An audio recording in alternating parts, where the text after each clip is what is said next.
আমরা সারাক্ষণই বলি, আমি তোমার বন্ধু, ও আমার খুব কাছের বন্ধু, ওকে ছাড়া আমার চলেই না। কিন্তু কখনো কি সত্যি ভেবে দেখেছেন বন্ধুর আসল অর্থ কি? বন্ধুত্বের প্রকৃত সংজ্ঞাটা কি? চলুন একটি ছোট কিন্তু বেশ গভীর একটি উদাহরণ দিয়ে বুঝিয়ে দেই। একটু খেয়াল করে দেখবেন আপনার জীবনের সাথে মিলে যায় কিনা। ধরুন আপনি একটি আড্ডায় উপস্থিত, আপনার বন্ধু সেখানে নেই। হাসি ঠাট্টার মাঝেই কেউ আপনার কাছের বন্ধুকে নিয়ে কটাক্ষ করছে বা ফান করছে বা বিচিং করছে।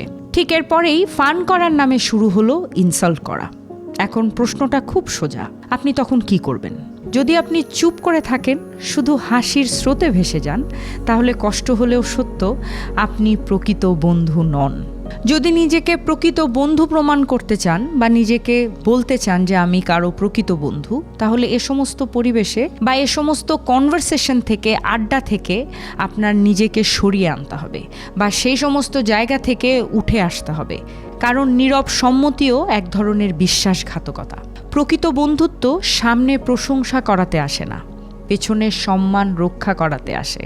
যেদিন আপনি আপনার বন্ধুর অ্যাবসেন্সেও তার পাশে দাঁড়াতে পারবেন, সেদিনই আপনি বুঝবেন বন্ধুত্ব মানে আসলে কি।